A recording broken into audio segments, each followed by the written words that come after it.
Greetings and salutations, loyal viewers of this channel. My name is Sean, and today I want to talk a little bit about my time in Tim Pool's compound on the culture war, maybe a little bit on Timcast IRL, because the topic of no-fault divorce came up during our conversation about the recent controversies in the conservative media involving divorce, and I think it is important to address this particular situation, these particular talking points, because they're not very good, they're not very intelligent, and they keep getting repeated all over the internet.com, and I don't like that very much, so I'm going to use my 10,000 IQ brain in order to debunk all this nonsense. But before we get into that, I want to thank everybody who signed up over on actualjusticewarrior.com/join. Give me the money. Give me the money. Okay? And remind you that on Saturday, April 27th in Austin, Texas, I will be at Mindsfest. Vulcan Gas Company's the name of the theater. Link to tickets, top of the description, promo code AJW for 20% off. I think she's entitled to nothing during these proceedings. And I think the problem is no-fault divorce. And I think we're not dealing with a traditional at-fault divorce. We're dealing with irreconcilable differences. And I think the real answer should have been that when problems arose, a judge told them both, STFU, you are in a marriage. It is a sacred covenant. You will not do X, Y, and Z. The problem I have with this is marriage has become dating.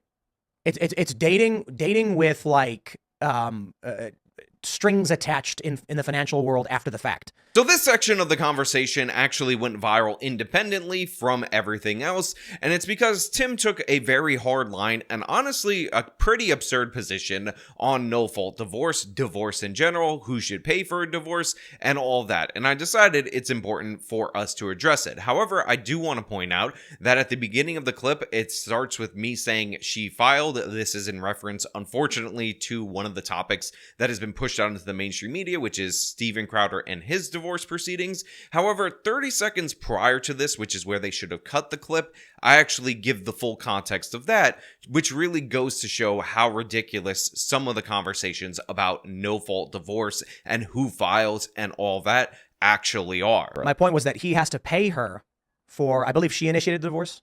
She filed, but like, remember, she filed after Crowder had already hired a lawyer and moved out of the house and cut her off financially. So, like, technically, she initiated the divorce and legal documents. Now, the reason I bring this up is not to relitigate the Crowder divorce. That is on them to deal with. I have very little interest in anything in anybody's personal life, but it is to kind of buttress the point that the idea that we would measure at the point of filing and determine who's at fault just from that is kind of absurd in every possible way. You are ready to get divorced when you hire a divorce attorney, move out of the house, buy a separate home, and have your assistant cut that person off financially. On top of that, even though this particular case was filed as a no-fault divorce, it could have very easily been filed as a fault divorce. First of all, if you cut somebody off financially, back to the Old Testament, that is grounds for a divorce. You're supposed to support and take care of your wife. Where are you traditional religious people that don't understand that all of a sudden? Now, there's different translations depending on which one you want to go with. I'll link this page right here so you can pick and choose, like everybody does with religion. And basically it says, if the man who bought her marries another woman, he must not keep his first wife from having food or clothing or sexual relations. If he does not give her these three things, she may go free and she owes him no money. Now look, I don't want to get into this any further, but if you're familiar with this case, there are other claims that could have easily been made in this particular instance of fault that were not made, and they were likely not made in order to protect the reputation of the person who happens to be a public figure and whose income depends on being a public figure. So let us just put that aside for now and point out that some no-fault divorces are actually fault divorces that are filed as no fault for ease, so that you don't have to have a particularly nasty process. Secondly, the solution to getting rid of no-fault divorce and what should happen, as proposed by Tim, is absurd in every possible way. Steven has money, therefore they think he should pay. So there's an interesting phenomenon here that for some reason has emerged in this particular case, where you're seeing a lot of these traditional conservatives actually come out as full-on feminists as soon as it comes to the issue of divorce. I don't think it's feminist at all. If you want, But it literally if is. you want to incentivize traditional marriage, like, you can't like put one party in a position where they get totally like ripped off in case of a divorce. You're correct, and the like, response is to not allow the divorce. feminist response is to say that all these women need to like store away money in case of a divorce. No, it isn't. Like, in order to pay for it. Like, the traditional response to how you fix marriage is divorce is not allowed. Okay, but There's rare circumstances where like a guy is threatening to murder and beating his wife and his kids, and infidelity is one of these things. These are people who I don't think those accusations are on the table. They're mostly just angry with each other and yelling at each other, and they're not getting along. That's where a judge comes in and says, you are grown adults. You will behave appropriately. You have children. Those children need functioning parents. You will treat this relationship properly, get therapy. And at the very least, if you don't like being around each other, you will be professional. And you chose this covenant. We now as a society, this is why it is absolutely a feminist position to say we should allow for divorce over irreconcilable differences. But like, what are you advocating for? For them to like live in the same house when they don't like each other? Like, yes, that's crazy. I think that then don't get married.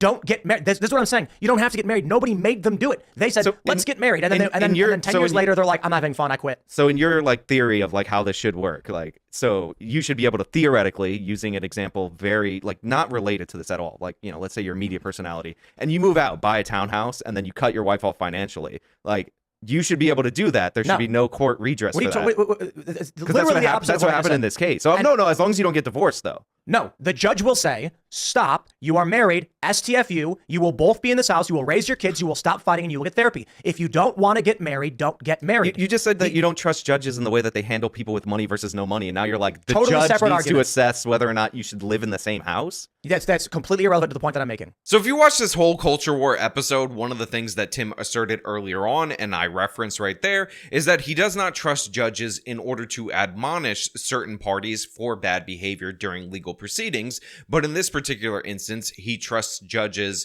in order to force people to live together in the same household and not allow them to get divorced. This is obviously an impractical reality. It's ridiculous and absurd. And again, while I don't want to keep rehashing the particular notable case that we were discussing, I do want to point out that lots of states have separation periods, lots of states have counseling periods, and counseling and a separation period were in fact present in this particular case. So there were attempts to reconcile this particular situation that we're referring to. Often there are attempts to reconcile those situations. However, irreconcilable differences tend to be irreconcilable, and normally a normal sane person wouldn't think you have to force these people into the same household under judge's orders and tell them to be nice to each other like that's a practical solution. No, absolutely not. Now, Tim ends up saying infidelity and abuse and those kind of situations are the reasons why we should have divorce, but in my opinion, this is an absurd position to take, and it never should have gotten to that point. Now, a lot of people will say, but Sean, after no-fault divorce was codified into law by the evil Ronald Reagan in the 1980s, divorce rates shot up dramatically. Now, it's very important to note for everybody out there in the audience that even though people typically blame Reagan, and the implication is President Reagan, for no-fault divorce, and this spike in divorce that occurred in the 1980s, that President Reagan actually had nothing to do with no-fault divorce. Marriage laws are most often implemented at the state level, and it was in fact Governor Reagan in 1969 who signed the first state's law in terms of no-fault divorce. Now, if you want to blame this wave of no-fault divorce for the increase in divorce rate that people tend to be concerned about, I just want to point out that it didn't take until 2010 for this to be codified in all 50 states. So it was a long process. You had a sudden jump back in the day in the 1970s, but the last state, again, that codified no-fault divorce was in 2010. And guess which state it was? New York.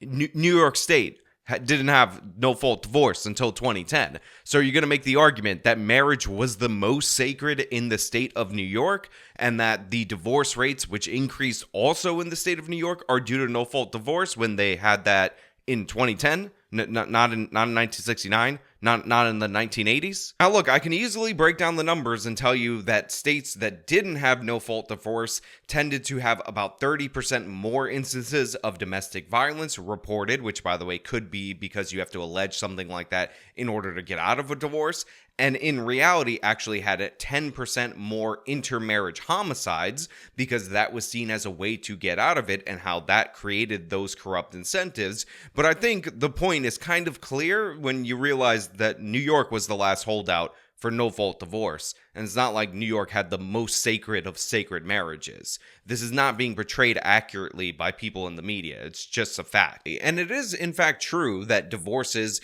did become more common in the 1980s. However, I do want to point out for everybody out there in the audience that that could be due in large part to the way that we measure divorce statistics. You see, not a lot of people are aware of this, but the way that we get a divorce rate in the United States of America is by dividing the total amount of divorce filings from the total amount of marriage licenses issued. Now, for some people out there in the audience, you might think this is a good metric of divorce if you never thought about it for more than a split second, but as Thomas Sowell has pointed out and many other people have pointed out, this is significantly a flawed statistic, especially when you consider the fact that we had all these baby boomers that were born post-World War II age up into marriage age, get married, have fewer children than their parents had, and then they all started filing for divorce at in and around the same time because statistically marriages will fall apart in and around the same age range. So when you think about the fact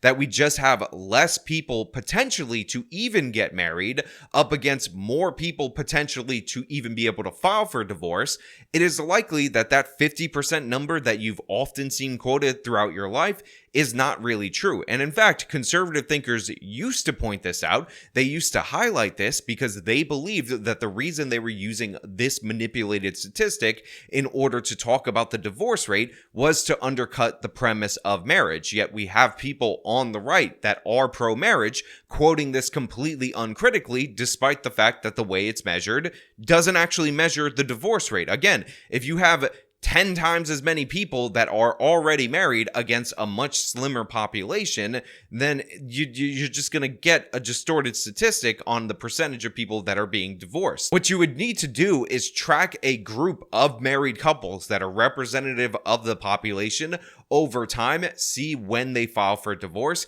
and use that as your metric. And I believe if you were to do that, you would actually see the divorce rates plummet in comparison to what you're often being told. Now, the second thing that I want to address, which is something that I referenced earlier in the video with the fact that you could have filed an easy fault divorce in that particular media personality's case, is this idea, and this is repeated throughout the internet uncritically, that 80% of divorces are initiated by women. Now, we already talked about how the stat of who files first is not really all that meaningful, but guess what? That 80% number, total nonsense. Totally ridiculous. A basic statistical error that was put forward from an outlier study is what people are using in order to make that case. So there was a particular study that showed that 90% of college-educated women who are married and thus getting divorced agree to the breakup. They want to break up. Now, this includes mutual situations or situations where the woman initiates. And again, for the 90% of college-educated women,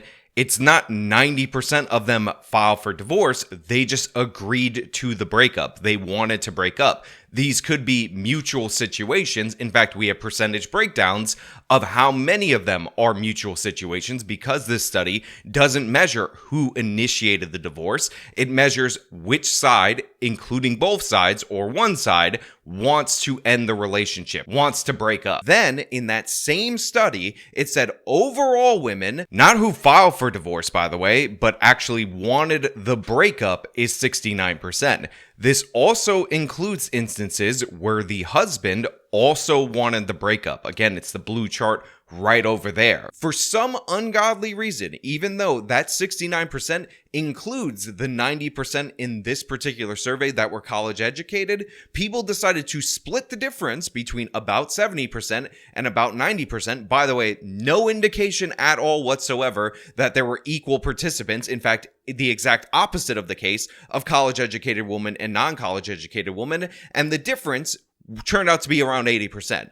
That's what people are quoting all over social media. That is the number that often gets referenced. A study that, by the way, was an outlier in the fact that it showed that 69% of divorces total were initiated by women, that people took out the subcategory within that 69%, which was 90% for college-educated women, according to that particular survey, and then they split the difference and gave you 80%. Every single person that quotes that on the internet, every single one of them that repeats that is lazy, is ignorant, is consumed by confirmation confirmation bias, because when I hear a number that sounds kind of big and kind of absurd and think maybe it doesn't make sense, I double check it, and none of them did. I hear that number all the time on the internet. It's totally made up. In fact, the number that we find consistently throughout the research over and over again is that women do file for divorce, as in initiate the paperwork first, more. However, it's in and around the 60s in terms of the percentage, and it usually skews lower towards 60%, not higher towards 70%. And this is true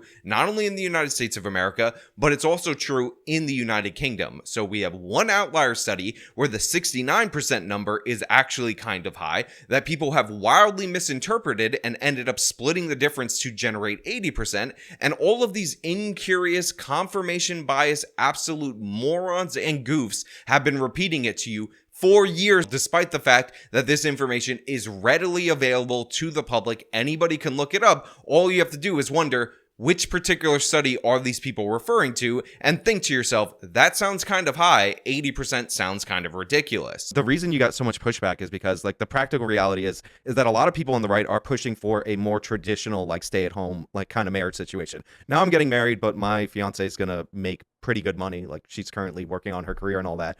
But like, you know, I would expect if I got her to stay at home, if like we were to get divorced, that I wouldn't be able to drown her in legal costs in, like, you know, half your states or whatever. But what if you were poor? Well, if first of all, if you're poor, If you were poor. yeah, same thing. If I didn't have the money to cover it, She should and have to like pay for it. we're married, yeah, from our joint From the estate, yeah. My problem is no fault divorce. It's not that Crowder has to pay. It's that it's no fault divorce. Like getting divorced for we're fighting a lot. But I'm Like, saying this is why you're getting pushback. It's like the misstatement of the 25K, which, to be fair, that was put out intentionally, I believe, by Louderwick Crowder to make it seem like it's greedy Hillary. That was their narrative. And then it's the idea that, like, yeah, the traditional housewife gets totally screwed under your scenario. Now, the other thing that I want to address and close with in terms of this divorce argument, because we have so much information that is completely wrong about it being repeated over and over again, is this idea of entitlement to the marital estate if you are not the person contributing financially to said estate. Now, in most circumstances, when I put out that situation in your mind, people think of the woman in that situation as the person who is the stay-at-home wife and should not be entitled to half of the estate of her husband. And to be perfectly clear, I actually think that there is definitely a limit on where she should be entitled to that estate. When I look at Mackenzie Bezos being essentially the richest woman in the world because she was married to Jeff Bezos, I don't think that makes sense. I think we can all understand there's upward limits for these stay-at-home wives, but that being said, the idea that you're entitled to absolutely nothing, especially if you give up your career and you do these home duties,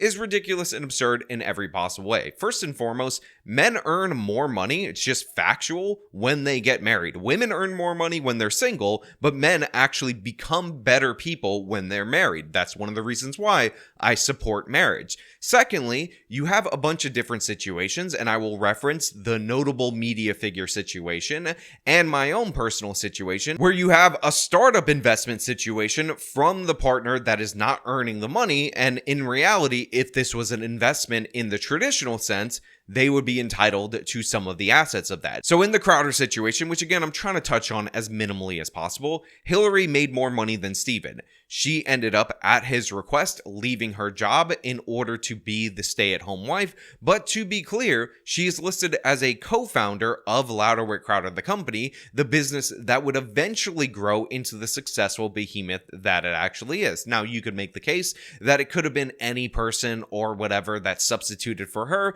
That is on you, but I'm going to go to my own personal situation so you can understand why I'm not really interested in that argument. So, way back in the day when I had absolutely no money and I actually got a job after college and I ended up not being paid by said job, so I was going into debt, my fiance, who did not believe that I was going to be successful on YouTube, thought it was a crazy idea, thought it was ridiculous because, you know, nobody she knew was ever in the YouTube business, decided, even though she probably didn't think it was a great idea for me to pursue that option, to buy me a camera and an editing laptop. I always talk about this on this channel, a 2011 MacBook Pro, the very oldest computer that you could possibly have that runs the editing software that I was trained on, which is Final Cut Pro, and that allowed me to build up all of this.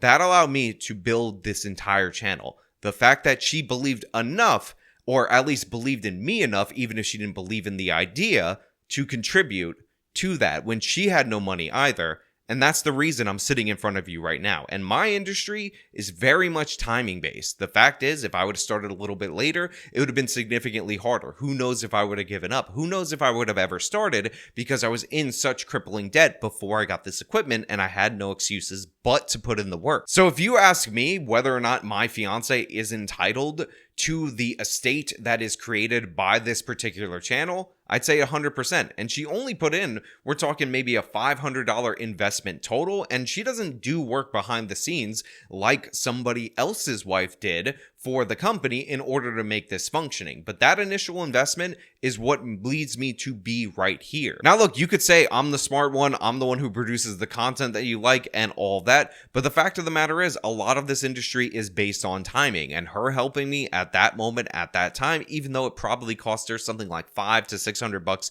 total way back when, is what allows me to be right here today. And by the way, I'm in a great situation where it happens to be a two-way street. My fiance is currently in law school. Now she's smart, so she has a scholarship that covers the majority of her tuition. She also works full-time, so she can pay for the other portions of her tuition. But the fact of the matter is, my support definitely helps her, and considering we're going to get married before she graduates, and at that point in time, haven't told her about this, I'm going to be covering the expenses that she incurs. I'm going to retire her previous student loan debt, which, by the way, she was very smart to pay off the overwhelming majority of it. And I really appreciate that, because we work as a team. And when she becomes a successful lawyer, because we're building our lives together, that will also be the estate that is joint between the two of us that we will be able to split. Look, I really do believe in marriage. I really do believe that you can build a life with somebody. I really do believe in complementary, interlocking gender roles for couples. But the fact of the matter is, a lot of this dialogue, a lot of this skirting of responsibility from one party or the other party just sounds absurd on its face. And the idea that you're going to join everything except for your estate, that's not what a marriage is. That sounds like a secular, leftist, progressive position, and I'm not interested in that. Now, while we can talk about maybe separation periods like they have in the state of North Carolina or in other states in this union, the fact of the matter is a lot of the dialogue around no-fault divorce is stupid as well, because if you create a system where people are incentivized, if they want to split apart, to file claims of abuse, file claims of all kinds of different improprieties, all you're going to have is more men being victims of said claims, having their reputations destroyed, because in a lot of states in this union, divorce filings are public. So I would rather have clean breaks for marriages that are definitely not going to work. I believe that you should fight for your marriage, but in reality and actuality, there are limits to what the government can do in these situations, and I don't think we should base policy on our vision or our perception on what a no-fault divorce is, rather than the reality and the potential unintended consequences of getting rid of this potential option. Now look, I will link the full context of my appearance in the description of this video and my other appearance on IRL for you guys to check out. But as usual, if you like this video, then show me by leaving a like. You can subscribe for more content. You can follow me on all my social medias. You can support me via the support links in the description of this video. This has been me talking about a bit of an absurd point in the conversation, if I'm being perfectly honest, with Tim. Till next time.